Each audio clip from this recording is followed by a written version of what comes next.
por que os corretores só trabalham em imóveis de venda? Por que eles não trabalham em imóveis de locação? Não, nós vamos fazer o seguinte, os corretores agora da celular, eles vão trabalhar locação e venda, não importa. Todo lead que chegar, se for locação, se for venda, passa para o corretor e ele vai trabalhar igual.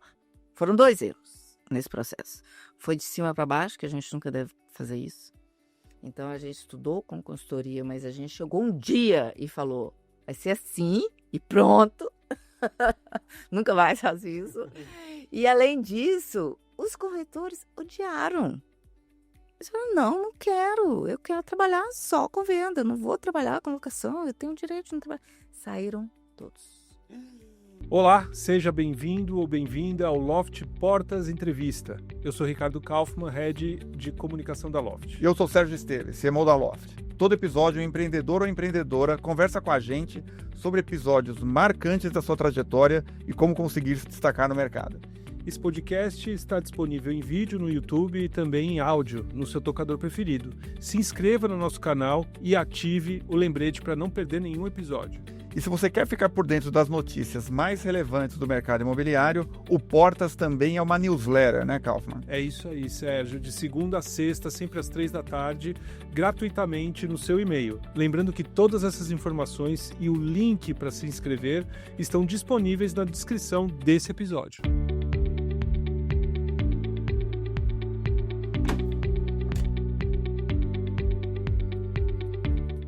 E hoje a gente abre as portas para Adriana Magalhães, diretora de estratégias da Cellular Imóveis de Belo Horizonte. A Adriana vai contar para a gente como foi crescer num negócio familiar, os desafios de liderar sendo mulher no mercado masculino e como a empresa evoluiu ao longo de décadas, além de muitas outras coisas, né? Não, além da importância do uso do salto. O salto alto como ícone, objeto de poder. Outra coisa super bacana que a gente vai conversar é sobre o método dela de gestão da imobiliária, né? Momentos que ela teve que tomar uma decisão meio de cima para baixo, né? Direto, top-down, e a importância de você ter o time todo envolvido no momento das mudanças, né? Acho que isso é uma tremenda lição de gestão, além da importância de relacionamento que as imobiliárias têm que ter com a comunidade. Na imobiliária, superpoder é conhecer bem a comunidade e se relacionar com ela. Sem abrir mão de aproveitar todas as novidades e a tecnologia que o mercado oferece hoje, né? Exatamente. É lá. Vamos lá? Vamos conhecer essa história? Bora! Vamos lá, Adriana? Vamos lá. Adriana, a gente estava conversando lá fora, você estava contando um pouco da história de BH, inclusive, e tudo. Queria começar aqui essa nossa conversa. Se você puder, você consegue descrever, você lembra bem como era a sua casa quando você era criança? Perfeitamente. Você até um endereço de cor. Rua Passos, 464, no bairro Carlos Prates. Um bairro muito simples. Meu pai era bancário, minha mãe era professora. E a casa parece casa de interior de Minas. Uma casa com alpendre na frente, uma casa pequena, e lá atrás tinha um quintal, tínhamos galinha, horta. Minha mãe sempre gostou de horta. Mas eu fiquei pouco tempo lá nessa casa, porque... como eu falei, um bairro mais simples, mais distante da nossa rotina. E quando a gente começou a estudar em escolas, e meu pai sempre fez muita questão de a gente estudar em boas escolas, aí nós fomos para a Zona Sul, onde eu moro até hoje. Então, eu fui morar no bairro Santo Agostinho. É um bairro que hoje é quase hipercentro, é um bairro bem populoso, mas um bairro muito valorizado. Mas que as vizinhanças, como é particular de Minas, falamos disso também, né? A vizinhança, ela se relaciona, temos amigos desde aquela época.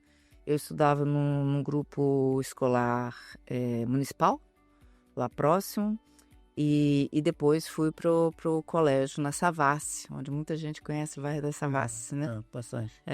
E meus irmãos também. Então, a gente saiu de um bairro pequeno, mais simples, com rua de calçamento, casas mais singelas, e fomos morar em apartamento, mas onde mesmo assim a gente tinha uma qualidade muito boa de vida, principalmente com a vizinhança. Então essa que foi minha vida. E eu mudei só mais 3 vezes depois disso, porque eu me casei, morei nessa casa, né? Me formei, morei nesse apartamento até me casar. E aí fui morar com meu marido, separei. E aí fui morar sozinha com meu filho. E depois me casei de novo. Ah, não, tem mais uma vez, que é essa última, que é agora no Santo Antônio. Então eu continuei morando na zona sul de BH, que é onde a gente fala, né, dentro do Anel da Contorno, que a cidade foi projetada por Arão Reis, que você até lembrou muito bem, muito culto. Então a cidade foi projetada dentro do Anel da Avenida Contorno, e eu sempre estou ali próximo mesmo, e a gente acabou se tornando especialista na região, até pela história da família também.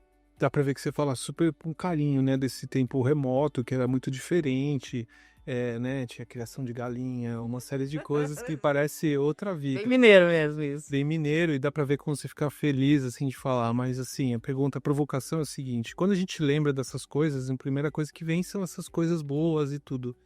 Agora, quando a gente vive, a gente é criança, e às vezes, por ser irmã mais velha ou irmã mais novo, tem uma série de desafios que a vida apresenta pra gente quando a gente é criança, não é verdade? E aí a gente acaba desenvolvendo estratégias de sobrevivência, né? Conta um pouquinho dessa Adriana, que tipo de desafio ela tinha. Interessante essa pergunta. Meu primeiro desafio enquanto criança é que os meus pais trabalhavam fora. A nossa avó nos ajudava, a minha avó materna estava sempre conosco, mas a gente tinha de se virar. E a nossa irmandade, apesar de muito forte, cada um nasceu numa época, nós somos de gerações distintas. A diferença de idade entre eu e minha irmã mais velha, entre eu e meu irmão logo após a mim, e a outra, que é a caçula, é muito grande a distância. Então, com isso, a gente não tinha aquela coisa de ir para a escola juntos, de ter a mesma turma juntos. Então, a gente cresceu meio sozinho, assim. Independente. Um tanto de irmão, mas sem essa irmandade nesse sentido de crescer juntos. Então, a gente é muito independente, porque os pais trabalhando fora e nós, cada um, se virando. Então, isso traz, hoje eu vejo, né? Foi uma dificuldade na época, mas hoje eu vejo que traz uma segurança muito grande para a gente fazer as nossas escolhas, né? E não ir atrás de tendências ou de amizades ou de relacionamentos. Cada um fez suas escolhas. Então acabou sendo bom. E você, como é que o mercado imobiliário entrou na tua vida, assim? Pois é. Como é que foi? Eu comecei muito cedo, eu comecei com 14 anos. A imobiliária só tinha 2 anos de criação, porque meu pai, ele era bancário e ele participou de uma das primeiras fusões brasileiras no setor dos bancos, que foi o Banco Comércio e Indústria, que é um banco mineiro, para o Banco Nacional, daquele bonezinho do Ayrton Senna.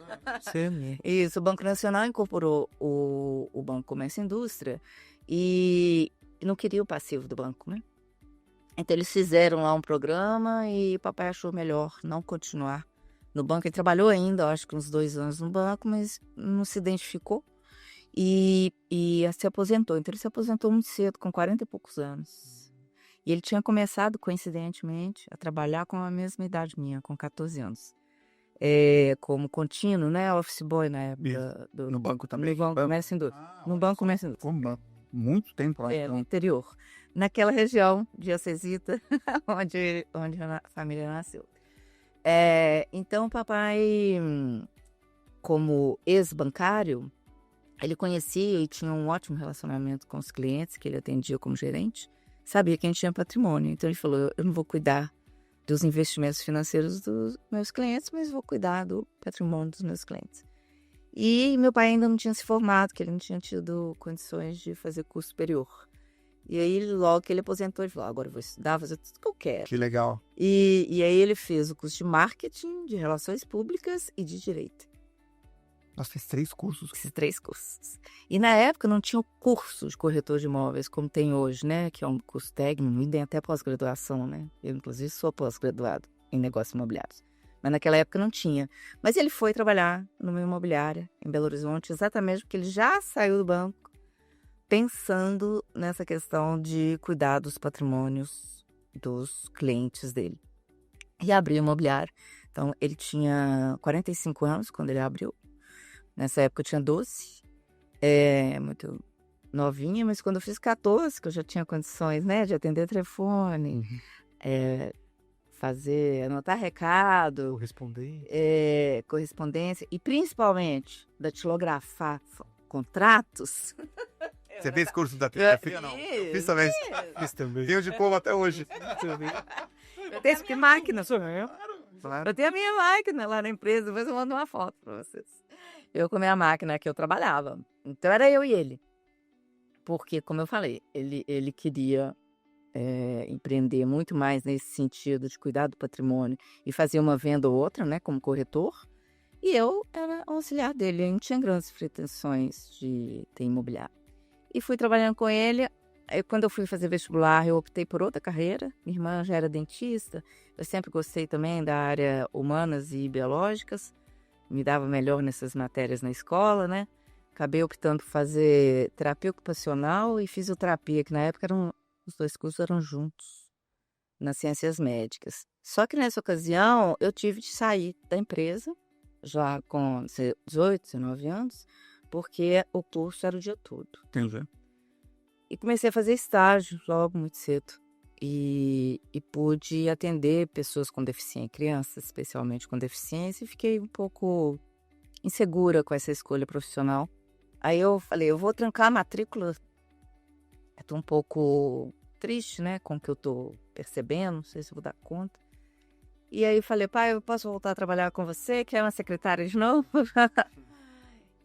Porque aí eu fui estudar de manhã e eu precisava né, de dinheiro, que aí eu já era... já tinha os meus desejos, né, as minhas viagens, queria roupa e tal. Porque lá no início, não, eu era só auxiliar dele. Aí eu comecei a trabalhar com ele, já tinha meu dinheirinho e tal. E fiz a matrícula na UNA, que é o curso onde eu formei de administração. E adorei o curso. Achei um curso muito genérico. E eu tenho essa característica generalista, achei muito interessante. Achei que poderia aplicar em muitas coisas que meu pai, né, não aplicava, porque era ele sozinho, ele e eu. E achei que a gente poderia, sim, criar uma estrutura, uma empresa. E dito e feito, no ano que eu formei, ele me deu a sociedade da empresa. Então ele achou, você fez administração de empresa, então agora você tem uma empresa. E eu vou advogar. Ah, e ele foi advogado. Na verdade, nesse momento ainda não. Ele continuou ainda conosco. Meu irmão veio e trabalhou também conosco nessa época. Ele era mais novo, mas ele veio trabalhar conosco. A minha sócia hoje, a Daniela, ainda era muito jovenzinha, não veio. Mas contratei a minha primeira funcionária nessa ocasião. E foi a mesma ocasião que eu engravidei. Casei muito cedo. Então, muita mudança. Eu me tornei sócia da empresa, me casei, logo no ano seguinte eu fui mãe. No outro ano eu separei. Nossa Senhora. Com o menino pequeno. Bota muito mudança. E assumi a empresa mesmo, né? Então, assim, realmente foi muito dinâmico essa época, muito difícil também, mas desafiador, muito bom.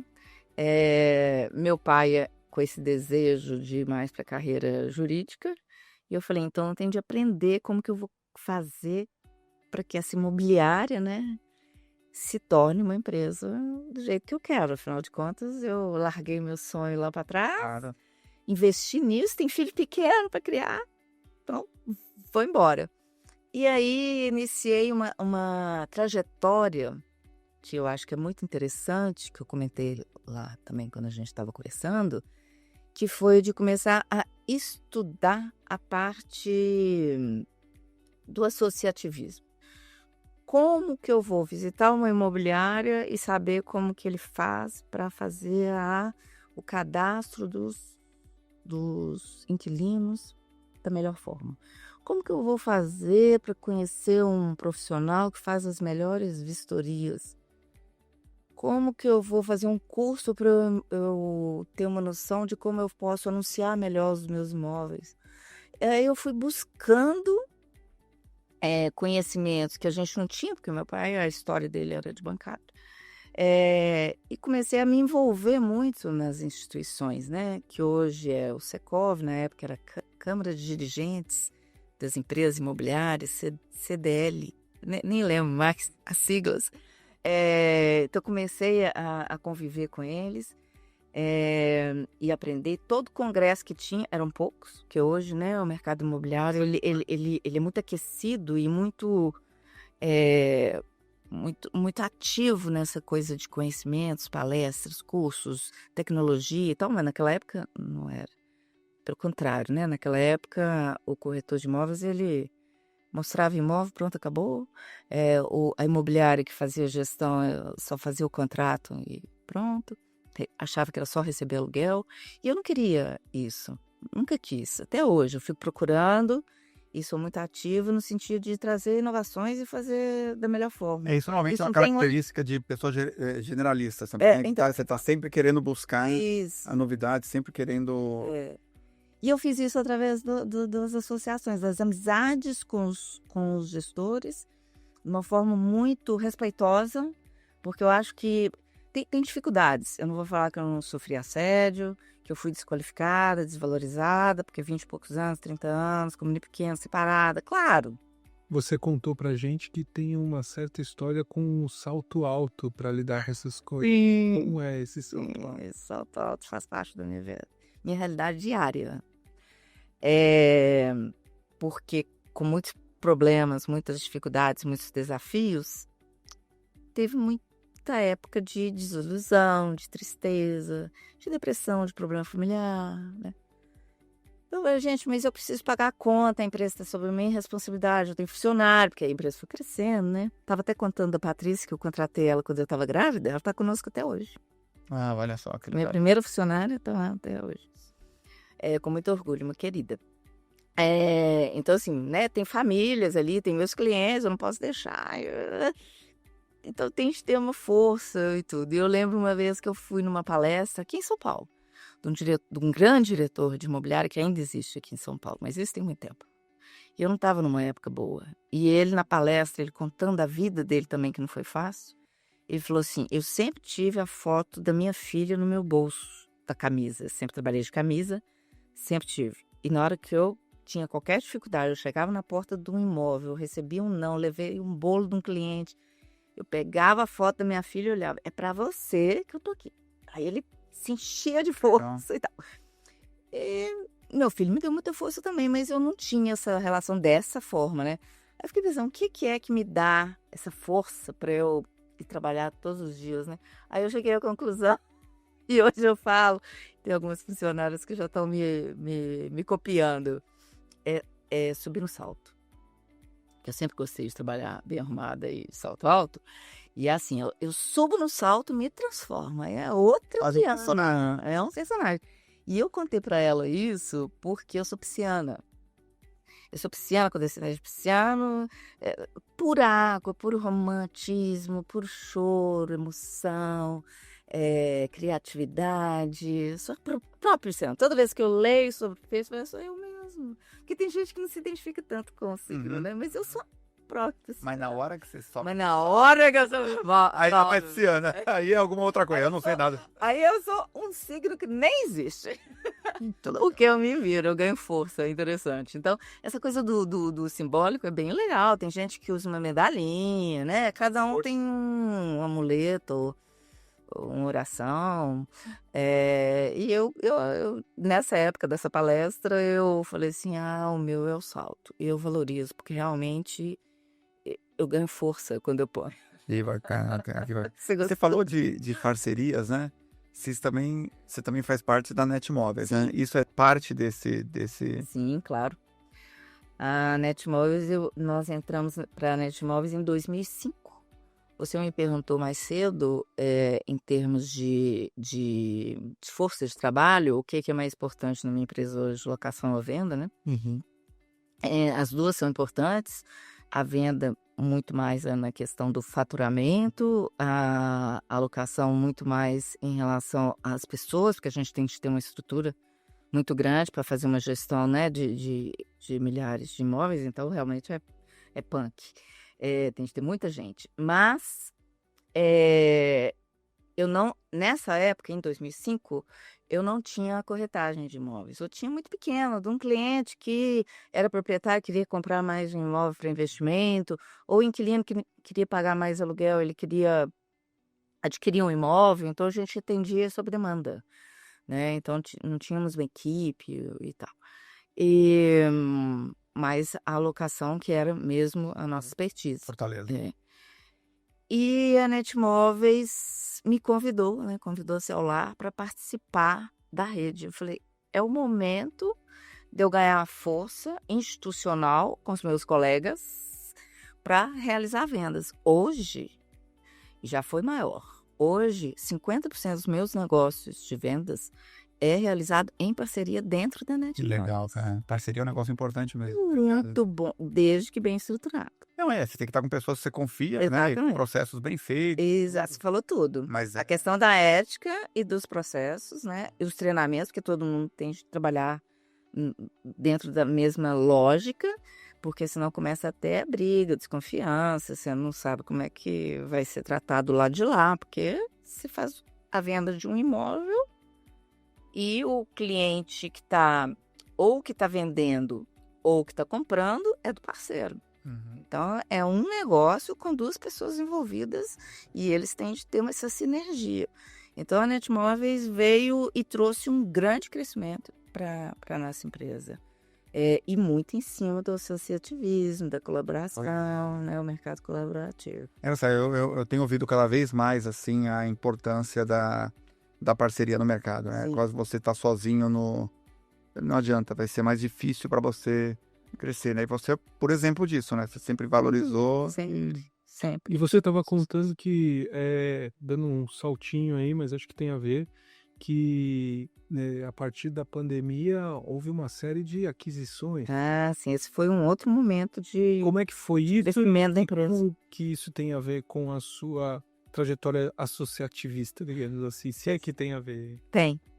Que legal. Muitas pessoas perguntam, porque a celular, da pandemia para cá, ela cresceu 400%. Nossa. Nós fizemos 5 aquisições de carteiras de imóveis, de imobiliárias que não tinham mais interesse, tiveram dificuldades, ou por causa da pandemia, ou questão societária, cada caso foi um caso. E nós adquirimos essas carteiras de imóveis. Então, hoje, né, nós estamos realmente com uma carteira muito grande. Tivemos algumas perdas, porque a partir do momento que o cliente vem para uma empresa nova, né? Ele não sabe como que vão ser aquelas tratativas, pode eventualmente preferir deixar com o advogado da esquina, a imobiliária que ele conhece. Então, a gente tem algumas perdas, mas o que a gente demonstra, porque é uma parceria, porque a empresa que traz para a gente os imóveis é uma relação de extrema confiança, que nós vamos tratar do patrimônio dos clientes deles, né? Então, a gente faz muito isso juntos, até que a coisa vá ficando naturalmente, organicamente tranquila, e aí eles saem.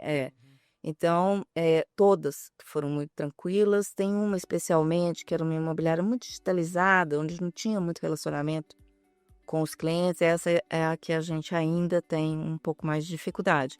Mas todas as outras que tinham essas mesmas tratativas pessoais com os clientes, a gente absorveu de uma forma muito boa, muito positiva. Agora, a parte de pegar imóvel, que principalmente de locação, que não foi você que fez a vistoria, não deve ser tão fácil, Pois né? é. Que você tava falando. Não foi à toa que essas empresas deixaram de existir, né? Que tipo de problema? A gente teve e tem ainda, estamos resolvendo um a um, os problemas de falta de garantia, de falta de documentação, de contratos vencidos e com situações extremamente delicadas para se resolver na época da rescisão, que, como eu te falei, na época da rescisão é o divórcio, né? Você namora, aluga o apartamento, né? É o aluguel, você convive durante anos e a locação normalmente é de longo prazo, você convive, de vez em quando tem uns probleminhas, mas está ali a imobiliária para resolver. Mas na época da rescisão é a época mais delicada, é a época que vai dissolver aquela relação. E se não tiver tudo muito bem feito desde lá do início, vai dar problema na rescisão. Então, a gente tem de salvar alguns casos lá que eventualmente deixaram de ser observados, né, nessas imobiliárias que a gente assumiu. E assumimos com a responsabilidade de resolver. Então, tivemos mesmo esse crescimento, mas um grande trabalho. E você perguntou, e acho que é importante, também tem a ver com essa questão de relacionamento com o mercado, que felizmente a gente tem um ótimo relacionamento com o mercado, porque quando a imobiliária decide vender a carteira, não é uma decisão fácil, né? Ela vai abrir mão da confiança daqueles clientes, vai abrir mão daquela renda, ela vai eventualmente mudar a carreira, o profissional lá vai mudar a carreira, mas existe uma perda de toda forma. Então, existe um sentimento, né, que é delicado e a gente tem de respeitar. Então, todos eles, sem exceção, é que nos procuraram. Por causa desse relacionamento. E porque também eles confiam que vocês vão tratar bem, né? Sim. Dos clientes. É isso. Olha, Né? Uma decisão. Isso é o maior orgulho. Uma decisão qualitativa também, né? Sim. Falei, gente, que bom que eles confiam que a gente vai cuidar. É isso. E cuidar melhor, porque eles não iam passar pra gente piorar a relação ou ficar igual. Inclusive, a nossa promessa para os clientes é que a gente melhore a relação, a parte tecnológica de inovação, né, que é difícil uma imobiliária absorver financeiramente, pessoas, né, hoje, que é o grande desafio, né, muito mais que a tecnologia, ter pessoas com competência para tratar. Essa minha funcionária que eu comentei, ela trata da rescisão, não é à toa. Ah, olha só, Não é a é. responsabilidade. É. Não é na mão da Patrícia. É. Patrícia, né? Patrícia, ela sabe tudo. Então, e tem uma outra também, a Ieda, está conosco há 22 anos, ela foi como menor aprendiz. Olha que legal. Tem 22 anos que está conosco. Então, assim, a gente tem um histórico de pessoas que estão ali e que e vestem a camisa mesmo, e elas querem resolver. Na época da pandemia, você falou das aquisições, né? Mas teve uma outra situação extremamente difícil para o mercado imobiliário como um todo, e nós sofremos demais, gente. Por um lado, eu estava preparado, vou falar a parte boa depois, não vou falar essa parte ruim, que foi do mercado todo. Nós tivemos de renegociar todos os contratos. Todos os contratos. Seja pessoa física, pessoa jurídica. Pessoa jurídica, a gente teve de rescindir alguns, porque o negócio... Nem mais trabalhava, né? E os proprietários, não quero saber. Teve proprietário, falou, não quero saber, eu só quero receber meu aluguel. Quem trabalhava mais no escritório, né? Como é que fica o contrato? Já o cara tinha um restaurante. Um restaurante, principalmente. Casa de festas. Casa de festas. Salão de beleza. Tudo impactou. E as residências, né? As pessoas, tipo assim, elas não tinham a percepção do que era morar 24 horas por dia, né? E aí, coisas que elas nem viam no dia a dia, de repente, eles estavam lá pedindo, exigindo que a gente resolvesse. Porque o vizinho, ele não me deixa dormir, conversa lá com o síndico, a responsabilidade é sua, você que me alugou o imóvel. O banheiro tá vazando, resolve, eu preciso do bombeiro aqui hoje. Bombeiro, meu Deus, eu vou achar o bombeiro na pandemia. Então, assim, gente, mas a gente trabalhou demais. E todo mundo em casa. E aí vem a outra parte que, felizmente, eu já estava preparada. Porque 2 anos antes, a gente fez 40 anos de empresa. E nós falamos, o que nós vamos fazer, né? 40 anos de empresa, que legal, né? Vamos fazer alguma coisa para impactar o mercado. Vamos buscar o que tem mais legal de tecnologia e fazer o nosso momento 4.0. 4.0. E aí nós fizemos uma série de mudanças. A assinatura eletrônica, que só começou na época da pandemia, a gente já estava fazendo. Premonição. As visitas guiadas, a gente ofereceu para os clientes 2 anos antes da pandemia. A Lux sem fiador. Todo mundo nessa época não usava. Nós somos a primeira imobiliária. Vou ter de falar, né? Crédito Pago. A Crédito Pago nos procurou exatamente naquele momento. Eu falei, vai ser um dos nossos, né? Nós escolhemos, acho que 5 pilares para essa mudança 4.0 nossa. E todas elas ficaram e estão até hoje. Então a gente se antecipou assim de uma forma muito abençoada mesmo, porque a gente não sabia que ia acontecer. Mas tem a ver com o teu espírito de buscar inovação e de buscar coisas novas. Né? E aí quando vem o... Né? É igual falam, né? A sorte vem quando você está trabalhando, né? É isso aí. Plantou, colheu. Exatamente. E tem alguma coisa que você tem visto mais recentemente que tem chamado a tua atenção em matéria de inovações, tendências? Tem alguma coisa que... O que nós estamos hoje muito focados, né? Inclusive hoje, antes de vir para cá, eu fui conhecer um escritório que é a inteligência artificial.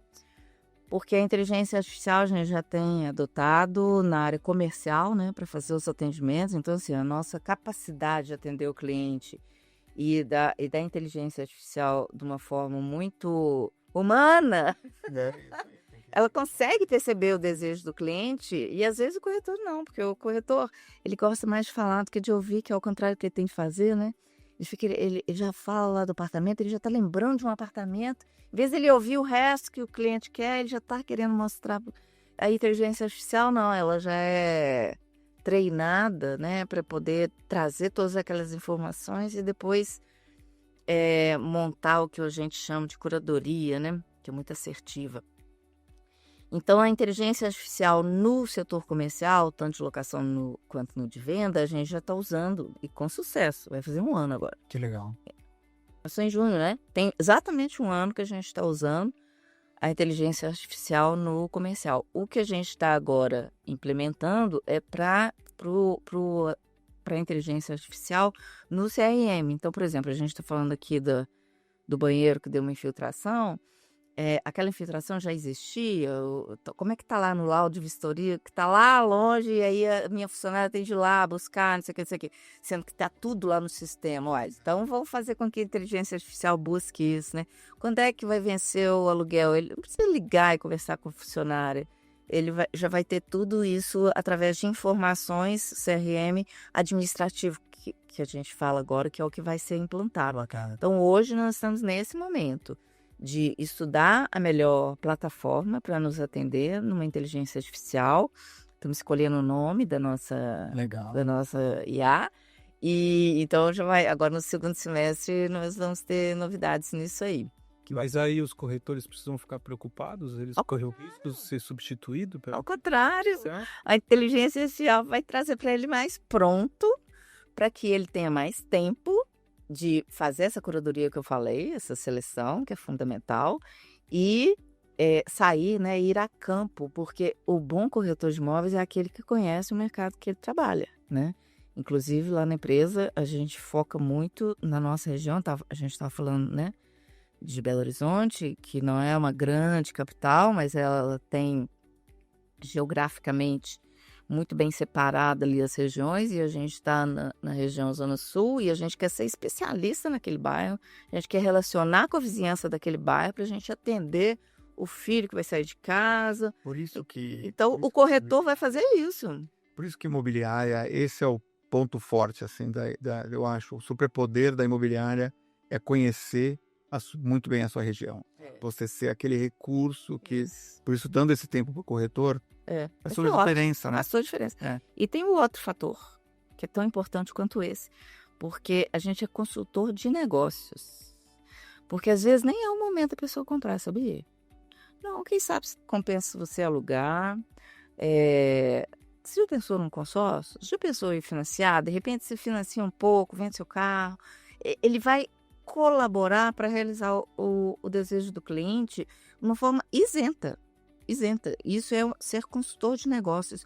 O corretor de imóveis, ele não foi criado com essa percepção, com essa abertura, com esse poder, né? E hoje ele está adquirindo. Você consegue influenciar os seus corretores para eles agirem dessa maneira?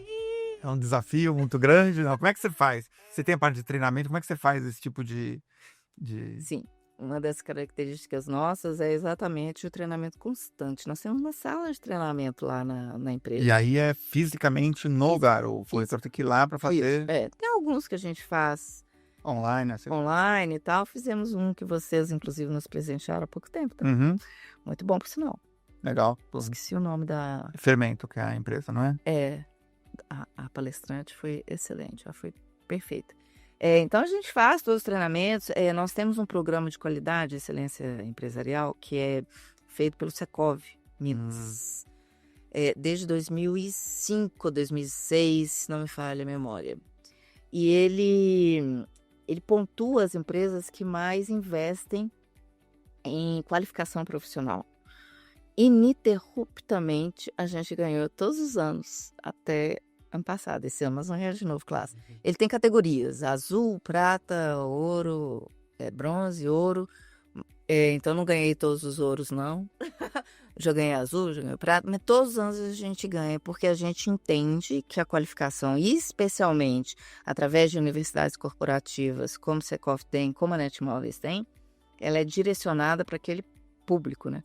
Então, a gente dá bolsas de estudo lá na empresa, a gente investe muito na profissionalização, sim. E aí, deixa eu te fazer uma pergunta delicada aqui. Mas de vez em quando tem de levar os chicotes também, tá? Não, isso aí também, tudo bem, isso faz Ou parte. então tira o salto. O salto. O teu corretor, você investe em treinamento e etc. Não acontece desse corretor absorver tudo isso e criar a própria imobiliária? Isso é um problema? Não é um problema? Como é que você faz? No mercado, eu tenho vários casos, inclusive tem colegas que saíram de outras imobiliárias e criaram as suas. E são pessoas respeitadas por mim e pelo mercado. Nunca aconteceu comigo, com a Celular, não. Mas acontece de sair da minha imobiliária e para outra imobiliária, sim. Às vezes tem algum problema lá com o gestor direto, ou quer outro perfil, ou mudou de bairro e vai ficar mais fácil trabalhar na outra região. Então a gente investe, e não é só o caso de corretor, né? A gente investe nas pessoas. Mas se a gente não investir nelas e elas não crescerem lá dentro, é pior. Então é preferível elas estarem bem, mesmo que elas cresçam a ponto de ir para outras empresas ou criarem a delas, melhor do que não. Tem um autor que fala muito bem sobre isso, não estou me lembrando o nome dele, mas é isso, é preferível treinar, mesmo correndo risco de perdê-las, do que deixar de treinar. Espera um pouquinho que a gente já volta com a segunda parte da entrevista. Sérgio, você sabia que a maioria das pessoas que querem financiar um imóvel começam sem nem saber quanto que eles podem pagar? Pois é, Nath, é verdade. Para agilizar esse processo, a imobiliária precisa de ferramentas que simulem de forma rápida o valor financiável e a parcela ideal de cada financiamento. A Loft Financiamento Imobiliário permite simular na hora condições e taxa nos principais bancos do país, em uma plataforma 100% digital, tornando o financiamento muito mais rápido. Entre em loft.com.br e veja como a tecnologia Loft pode te ajudar a crescer ainda mais. Então, você falou que os corretores hoje são consultores de negócio. Eu estava lembrando de uma conversa que a gente estava tendo antes. E que antigamente não era assim, que o corretor, lá nos anos 80, era a pessoa que apresentava os problemas e não as soluções, que tinha muita burocracia. Então, assim, a gente está falando de tecnologia, de facilitar. Você pode, acho que não é toda a nossa audiência que estava lá nos anos 80 no mercado imobiliário. Como é que era ser um corretor nos anos 80 em comparação ao que é ser um consultor de negócios hoje? Lembra que eu falei que eu não tinha equipe de vendas até entrar para a Netmóveis? Eu achava um absurdo a forma como o corretor trabalhava, com exceções, claro. Mas o corretor, ele não cuidava do cliente, ele queria vender aquele imóvel, independente da condição daquele imóvel, queria alugar aquele imóvel, independente de como seria aquela contratação. Então, assim, ele achava que a função dele era resolver aquele problema ali de compra e venda ou de locação, mas sem entender o negócio como um todo. E isso me incomodava profundamente e começou a mudar. Quando a própria economia, né?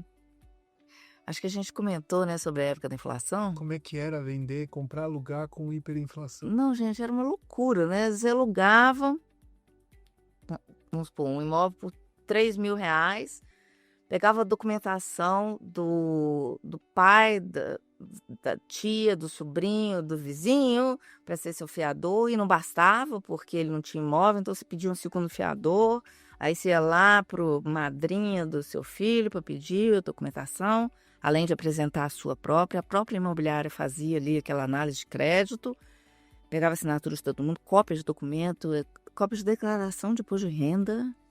Nossa. Então, assim, era um bolo de documentos gigantesco. A gente entrava na vida do cliente para poder fazer uma locação de imóvel de R$3.000, né? Então, assim, era desagradável, não era uma coisa profissional, né? Era muito amadora.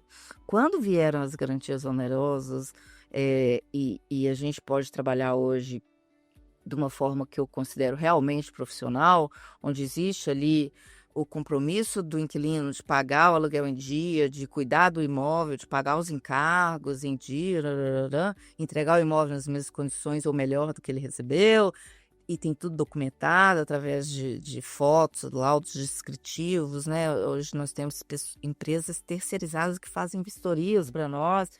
Então, assim, o mercado profissionalizou muito, né?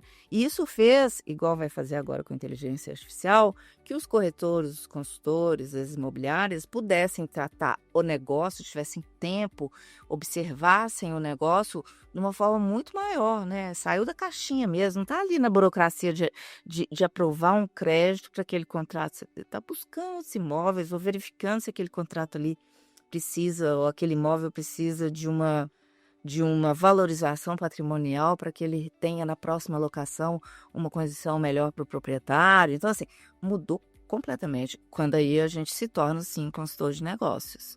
E lá, não, a gente tinha tempo, tinha de resolver burocracia. Em falar em tempo, assim, tem uma outra coisa que corretor faz hoje que não fazia antigamente, que era ser o seu próprio influenciador de vendas, né? Ele é quase... Ele tem o seu próprio negócio de divulgação, né, nos seus canais, através do Instagram, Facebook, YouTube. São os brokers. São os brokers, é isso aí. Até o nome é diferente, mais chique em inglês. Você tem esse tipo de pessoas, de figuras dentro do seu time? Eu tô formando uma lá, mulher, né? As mulheres também, elas sobressaem, né? E elas têm mais a percepção do imóvel, do que é.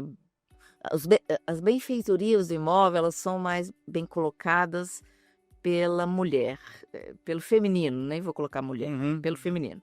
E os homens mais em relação aos benefícios do negócio, isso é mais do masculino, né? Juntar as duas coisas, claro que é o ideal.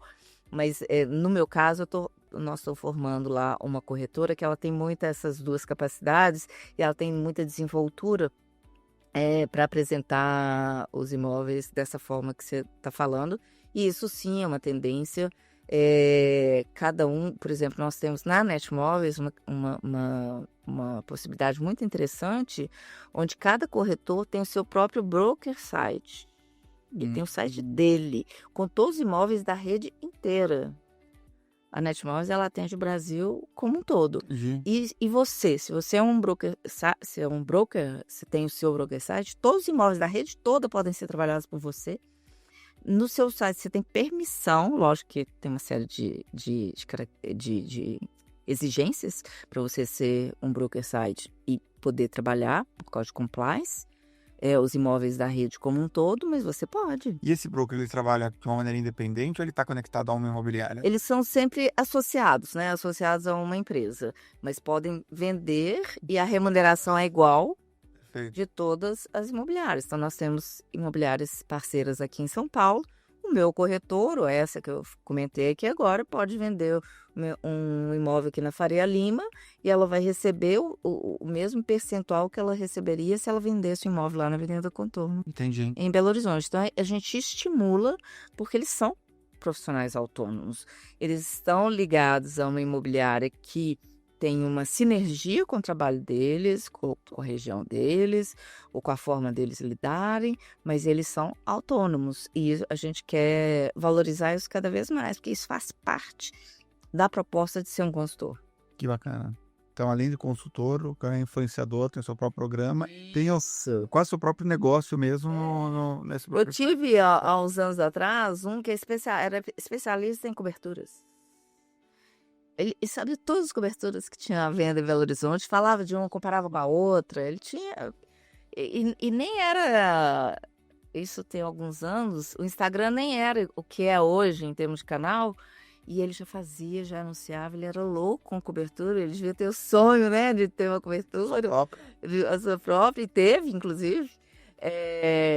Então ele se especializou em cobertura. Então cada um, né, o profissional autônomo não é para isso, né? Show nisso ele desse. ter a sua liberdade de trabalho. Adriana, você é uma mulher de muito sucesso, né? A gente está te Obrigada. ouvindo aqui, mas a gente fica pensando no ouvinte, aquele parte da nossa audiência que é um corretor que está na batalha e enfrenta muitas dificuldades. Parece que tudo deu certo na sua vida, foi fácil. Opa, nós vamos E é falar dos isso que eu tô problemas. falando, você pode contar alguma coisa que deu errado? Ó, eu sofri muito essa época. Eu e minha irmã, né, Daniela, como a gente fica buscando inovação, e eu gosto de falar isso porque eu sei de outras imobiliárias que já tentaram fazer isso também. Como eu falei, eu sempre gostei que o corretor, o consultor, o nosso colaborador, entendesse do negócio como um todo, né, e estudasse muito.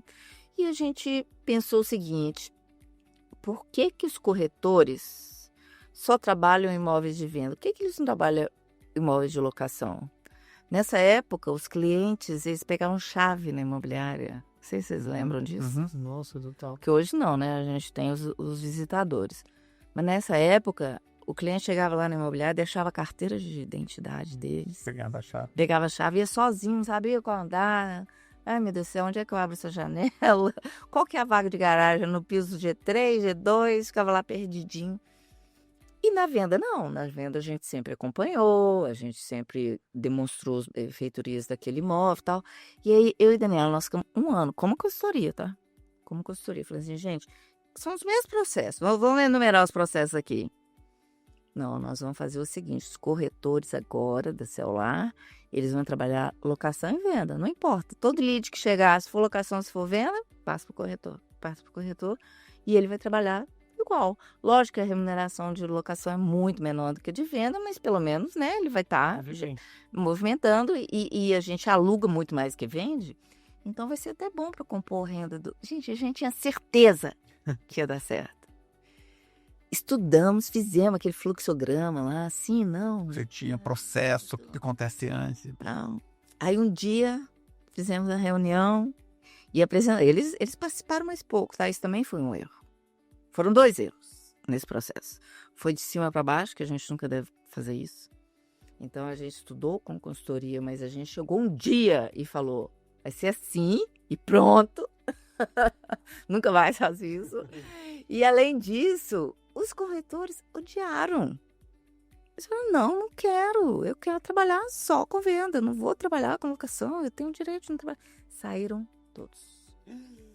Um a um. Não foi motim, não. Graças a Deus. Porque, como você falou, eu tenho um bom relacionamento, a gente conversa e tal, mas eu não queria abrir mão do projeto. E por que para eles era tão horripilante? Eu acho, posso estar equivocada aqui para afirmar isso, quanto mais aqui em público, mas eu acho que eles se sentiram desprestigiados. Naquela época, talvez o ser consultor de locação fosse para eles diminuir o que eles eram profissionalmente como corretores de imóveis. Eu nunca achei isso, tá? Por isso que eu, inclusive, tomei essa decisão. E não acho mais, ainda não acho. O consultor de locação é tão importante quanto o de vendas. Inclusive, naquela época que tinha essa burocracia toda de alugar, era mais difícil ainda. Porque ele ainda tinha de analisar crédito, tinha de fazer a vistoria, tinha de ajudar lá no contrato, sendo que o de vendas ele tinha de, claro, selecionar o imóvel como de locação precisava, mas era entregar a proposta para o gerente bater pro gol e fechar e pronto, né? E depois entrega de chaves, ou seja, o processo é até mais fácil, mas em termos de consultoria financeira, o dinheiro, né? Você está fazendo um negócio de milhões, o outro está fazendo um negócio de milhares. Então, eles se sentiram desprestigiados. Não vou trabalhar com aluguel. Aí saiu um, aí começa a fofoca, não sei o que, saíram todos. Eu fiquei sem corretor. Como é que você Aí eu para recuperar isso? Sofrimento total, o pessoal do administrativo atendendo, nossa, caos. E abrindo vaga para contratar outros e rapidamente a gente teve de apagar o incêndio, né? Porque eu não ia também ficar insistindo nisso. Isso deve ter durado uns 4 ou 5 meses de grande sofrimento. E os aprendizados? E eu gastei, né? O investimento, o tempo. Consultoria, tudo. Energia, imagina. Energia, porque eu tinha certeza que ia dar certo, ia ser um case do mercado imobiliário. Nossa, a gente vai se inscrever lá no Secov, aqueles cases, para ganhar prêmio de inovação. Gente, foi frustrante mais. Então, hoje, quando falam, né, que vai usar os corretores para atender locação, eu falo, comigo não deu certo. Mas foi grande, porque eu quis fazer uma grande mudança e esse momento foi Mas bem... hoje você tem corretores especializados em Sim. aluguel e Sim. compra e venda? Até a nomenclatura estava contando. Ela falou que no Mineirês, corretor de aluguel não existe, é consultor. É consultor de locação Corretor de locação. e corretor de imóveis. Tem até essa distinção de nome. Tem. Olha só. Então, são dois mas produtos. No final, que Outros te trouxe produtos, dois serviços. legado ter passado por esse processo de... Pois é, primeiro que isso que eu falei de nenhuma decisão, e realmente depois disso nós nunca fizemos isso.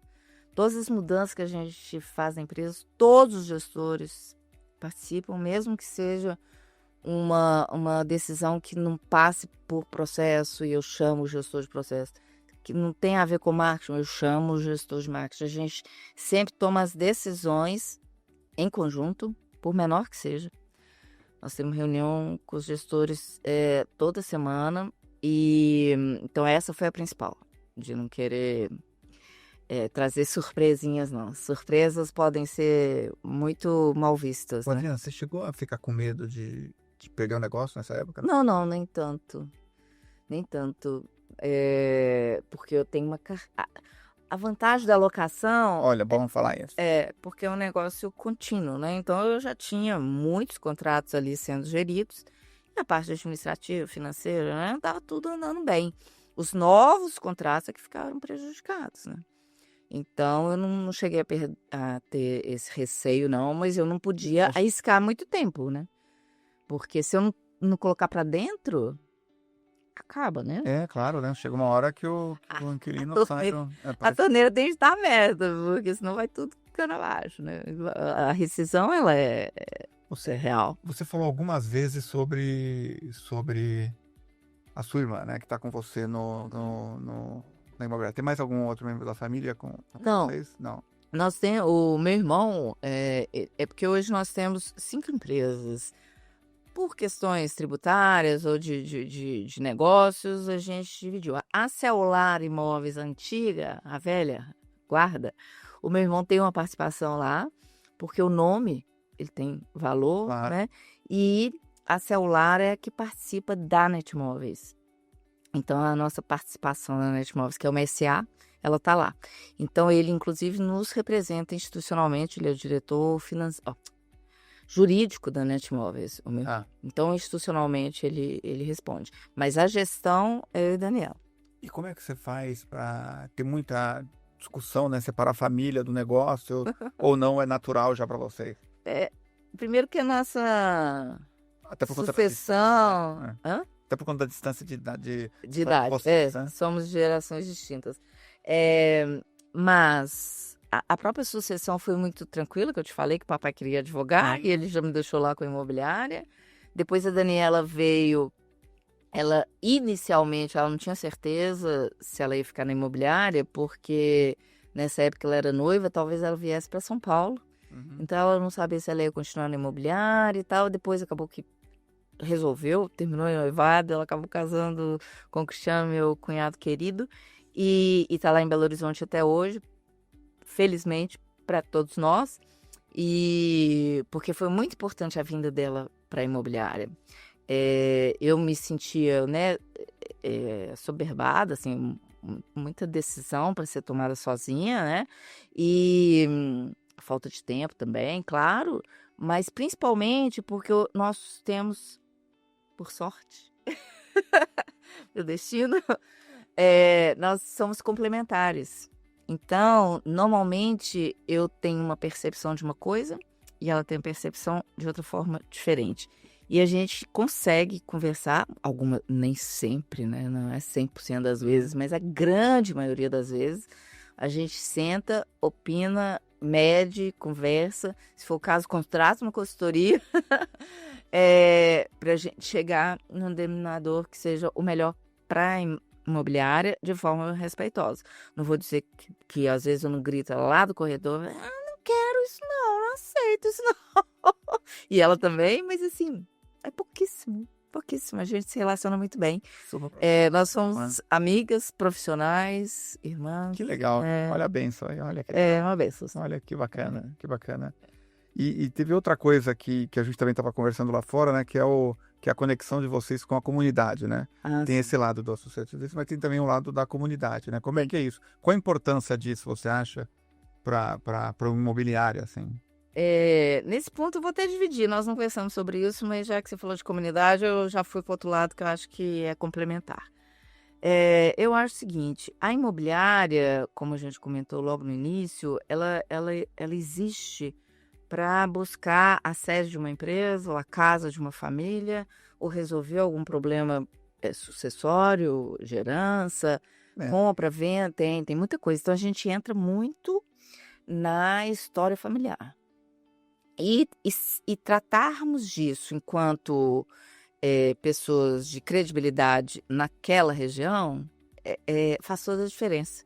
Então, se as pessoas que convivem ali na nossa rua vão lá na nossa empresa, a gente faz uma quermesse, uma festa junina na igreja, distribui brinde para os alunos da escola da rua, se a gente recebe um evento que está acontecendo na nossa rua, ali dentro da nossa sede, como acabou de acontecer em Belo Horizonte agora, semana passada, isso traz uma proximidade que ajuda muito, colabora muito com os negócios, porque traz uma confiança. Então, isso é uma forma da gente se posicionar. Eu acho isso muito legal, eu acho que as imobiliárias precisam reforçar mesmo essa questão da vizinhança, do relacionamento com os clientes, mesmo que não sejam vizinhos. Eu tenho cliente lá, quando eu contei para vocês que o papai saiu do banco, que ele tinha clientes no banco que tinham patrimônio, tem clientes lá já da segunda geração que estão conosco até hoje. Porque é relacionamento com esses clientes, né? Plantar uma sementinha, quando a pessoa precisar. Eles lembram. Eles dizem, a filha de Fernando. Liga lá, você lembra? A filha de Fernando tem imobiliária. Então, assim, a gente relaciona com os clientes e o afeto, né, gente? A amizade, isso faz toda a diferença na nossa vida. Na cabeça das pessoas. Né? Isso. E faz bem pra gente também, né? Como ser humano, né? É outra coisa. Reconhecimento profissional maior do que qualquer comissão, né? Que legal. E você falando desse jeito, para mim, é assim, o superpoder da imobiliária é o conhecimento daquela região. Sim. Mas talvez não seja só o conhecimento, é o conhecimento e o relacionamento que você pode criar naquela região, né? Que o digital, ele pode vir para ajudar o corretor, mas ajudar o corretor a ter mais tempo de se conectar com as pessoas, de resolver a vida das pessoas e tudo, né? Então, sem dúvida nenhuma. E inclusive para possibilitar o corretor o seguinte, e acontece, né? Eu tenho um cliente que tem comigo uma carteira de imóveis que eu administro já tem 10 anos. E agora ele tem um galpão logístico que ele funciona produzindo X. Aí ele quer crescer a imobiliária dele, o negócio dele, a indústria dele, para outra região Y. E ele confia em mim para fazer esse negócio. Eu preciso ter tempo para auxiliá-lo nesse negócio. E eu não conheço aquela região, concorda? Então eu vou buscar um parceiro, ou eu mesmo vou estudar aquilo ali para atender um negócio normalmente corporativo, quando acontece assim, um negócio corporativo, uma consultora, por exemplo, né, que quer construir um prédio num bairro que não é exatamente ali onde eu atuo, mas ele quer que eu analise, tem a pesquisa lá da região, qual o tipo de morador que vai morar lá, mas ele quer minha opinião. Isso acontece. Tem construtor que abre a planta, assim, que o arquiteto... Agora não tem muito papel mais, né? Computador, né? Abre o computador. Abre o computador, mas eu já estou aqui lembrando das plantas. Adriano, o que você acha? Você acha que esse apartamento compensa ter dependências com prédio pregado? Cara, você tem contato com o cliente, né? Direto, você sabe o que... Essa é a comunidade, espaço. Então, esse tempo para poder estudar o mercado e trazer soluções muito maiores do que a gente consegue hoje, a inteligência artificial também vai. Claro. Nós temos um mundo infinito. E essa conexão com a comunidade, você falou da quermesse. Eu quero falar. festa portuguesa? Tem alguma outra coisa que você faz para essa conexão? Sim, que é a outra linha que nós não conversamos, mas que eu lembrei e acho importante trazer aqui. Nós temos, por uma questão também familiar, nós temos os valores cristãos muito fortes lá na imobiliária. Nós somos de família católica, eu tenho funcionário de diversas religiões ali, não existe preconceito, nenhum tipo de preconceito lá na minha empresa, mas a gente atua muito com voluntariado. E isso nos enche de orgulho.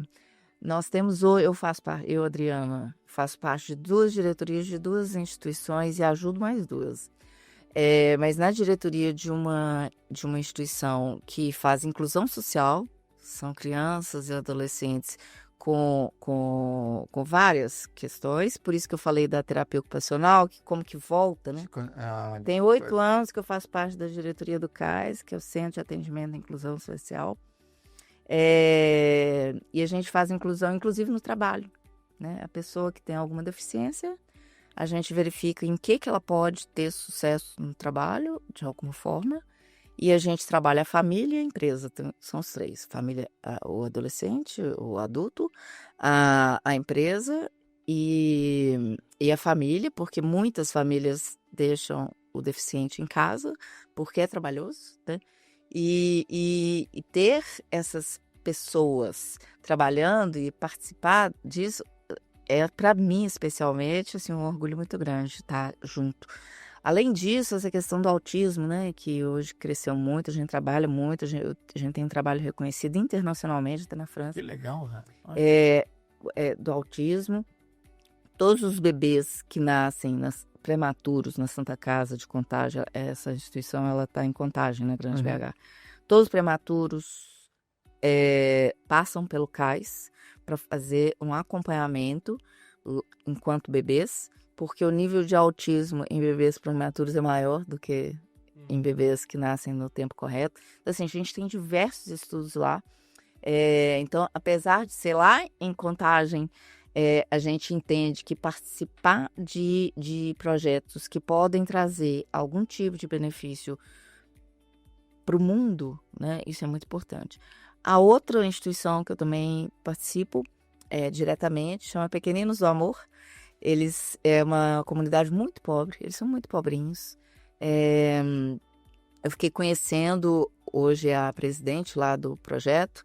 Eu fiz como administradora, né? Quando eu conheci o projeto, não existia, não tinha CNPJ, não tinha sede, não tinha nada, era só o amor dela pelas crianças.